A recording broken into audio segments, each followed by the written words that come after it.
Hey, what's going on? Ryan here with Intersection Records, and I was looking at an article today about Wolfgang Van Halen talking about cover songs, and he doesn't cover Van Halen songs, and he says his father didn't like doing cover songs, but the record company wanted them to cover songs. In fact, Van Halen's first single was a cover song, "You Really Got Me Now." And he said he'd rather bomb with originals than be successful with somebody else's song. And it got me thinking of cover songs. And Van Halen, of course, says "You Really Got Me Now" is an example of a cover song that's better than the original.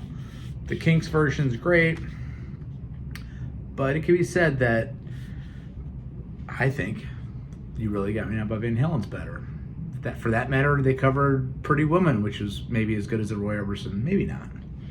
But here's a list of 50 or so songs that I think are better covers than the original artist, and I could be,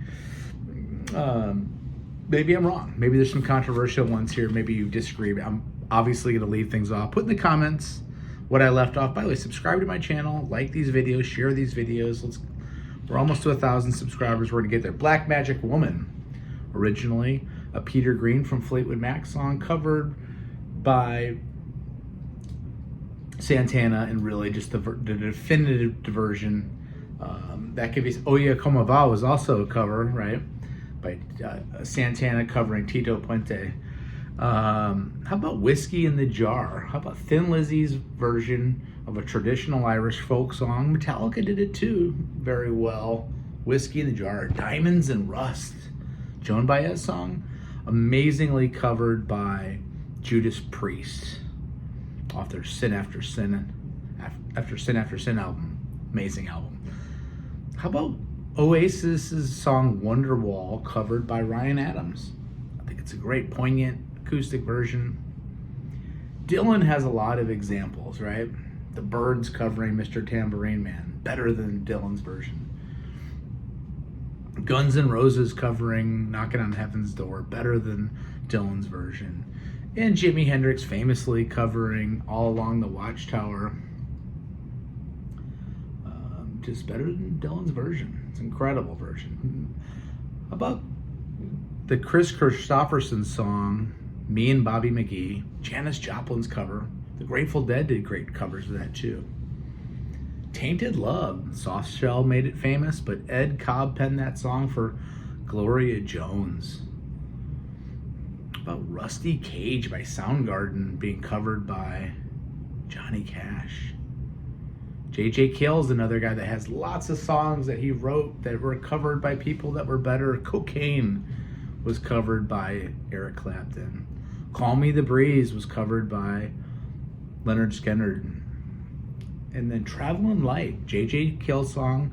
Check out the Widespread Panic version of "Traveling Light."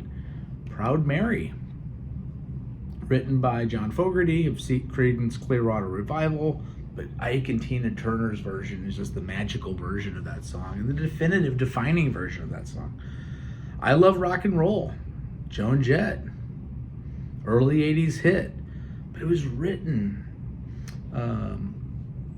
in 1975 by a band called the Arrows.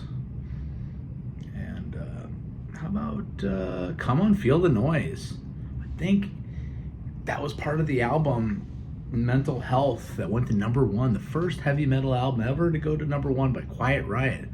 But the song is from 1973 by a band called Slade. "Killing Me Softly," Roberta Flack famously recorded in 1972.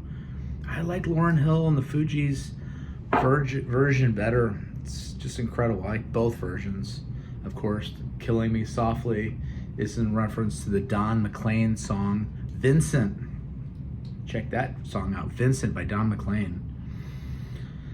We talked about Mr. Tambourine Man. Little help from my friends. Joe Cocker famously covered that in 1969 or 70. It was right after the Beatles had put it out, and sung by Ringo Starr, of course, written by Lennon and McCartney. "Angel from Montgomery." Bonnie Raitt does an amazing version. Lots of people do great versions of that song. Lots of Emmylou Harris, I think, does it as well. But John Prine wrote that song first. I love David Bowie, and I don't really like Nirvana. but on the 1993 Unplugged in New York album, Nirvana covers Bowie's The Man Who Sold the World, and it's incredible. Wild Horses by the Stones. Is Graham Parsons' version better? I don't know. Is it Graham Parsons or is it Flying Burrito Brothers? Maybe it's the Burrito Brothers. The Sundays also covered it, but it's hard to beat the original Stones version. Mr. Bojangles is a Jerry Jeff Walker song, but the Nitty Gritty Dirt Band really made it famous, and they have the defining version, in my opinion, Gentle on My Mind. St. Louis's own John Hartford wrote that song, Gentle on My Mind. Beautiful song, but Glenn Campbell's version's better. Ring of Fire, Johnny Cash, classic song. But Social Distortion's version's better, I think. Anyway, Respect, Aretha Franklin's signature song, written by Otis Redding. Aretha Franklin's version's the definitive version, in my opinion. Girls Just Want to Have Fun, the signature song of Cyndi Lauper, written by Robert Hazard in 1979. She covers it and she makes it go around the world. Nicolette Larson, beautiful singer, covers in 1977 or 1978 Neil Young's song, It's Gonna Take a Lot of Love to Change the Way Things Are. Check out Neil Young's version. Nicolette Larson made it famous though, right? Al Green covered the Bee Gees song, How Can You Mend a Broken Heart? Both versions are great, but I think Al Green's version's better. And how about this? Al Green's version of Take Me to the River is the Talking Heads version better? Is the Grateful Dead's version better? I saw the first ever cover of the Grateful Dead doing Take Me to the River in Memphis in 1995. Dazed and Confused, Led Zeppelin makes the song famous, but it's a Jake Holmes song. And really, obviously, Page with the bow made it famous, right? I Don't Need No Doctor, Ray Charles song. Humble Pie's version is incredible. Listen to Live at the Fillmore, Humble Pie, I Don't Need No Doctor. Greg Allman and the Allman Brothers wrote the great song Dreams, but I love Molly Hatchet's version. Dreams I'll Never See. One of my favorite cover versions of all time is a Willie Dixon song, I Just Want to Make Love to You by Foghat. Just, I don't want to, do so good. How about Joni Mitchell, after hearing about Woodstock, penning the song Woodstock, but then Crosby, Stills and Nash just dominating that song, coming up with that guitar lick and making that song better. Willie Dixon again wrote the song Spoonful, but man, Howlin' Wolf's version is just the best. How about rock and roll music? Chuck Berry. God, the Beatles version though. The Beatles cover version is just the definitive version for me. Same thing with the Isley Brothers writing Twist and Shout. But man, the Beatles version of Twist and Shout is so good, right? I Fought the Law. Sonny Curtis song. Sonny Curtis was friends with Buddy Holly. He was in the Crickets. In fact, I saw him with the Crickets 15 years ago. He wrote the song I Fought the Law, but the Clash's version is better, right? Leonard Cohen wrote Hallelujah, but Jeff Buckley's version is kind of what is the definitive version, I think. Memphis Minnie and Kansas City Joe wrote a song that Led Zeppelin made famous, When the Levee Breaks. Man, that's a great song with the drum. Was that at the, what's the house called? Oh man, doesn't matter. Headley Grange with the staircase, the drums with the echo. Tiny Bradshaw and Lois Mann wrote a song called Train Kept a Rollin'. And it's a song that the Yardbirds would do, but I think the Aerosmith version of Train Kept a Rollin' is the best. This is controversial, but the Sounds of Silence, Simon and Garfunkel, it's so good, so defining of an era. But Disturbed's version Listen to Disturbed do Sounds of Silence sometime. Tom Waits wrote Downtown Train, but I love Rod Stewart's version. Otis Redding penned the great song Hard to Handle.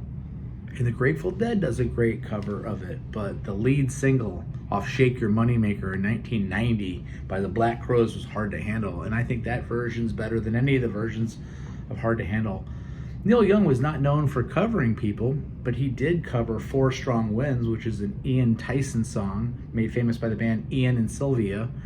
Four Strong Winds off the Comes a Time album, man, it's one of my favorite songs of all time. Check out my channel, subscribe if you like this content.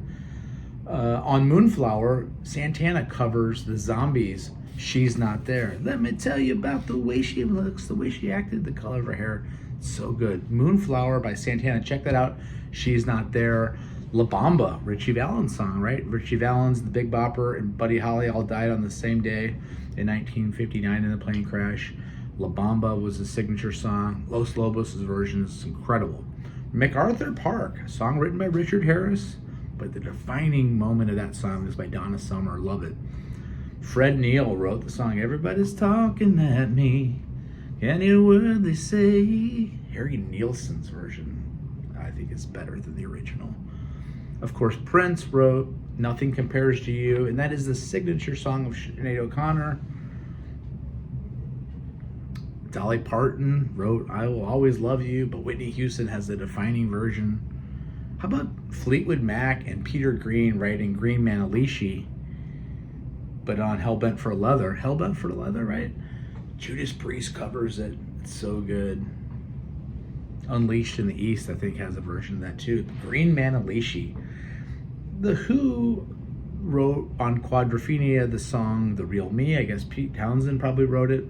But in 1989, Wasp, the heavy metal band Wasp, covers The Real Me. Check that out. It's incredible.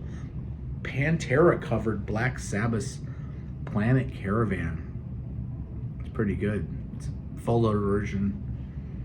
And then last, Willie Dixon shows up yet again when Led Zeppelin covers I Can't Quit You, Baby. It is so damn good. That's my show for today. Check out my channel. We do shows every single day. Peace out. Catch you later.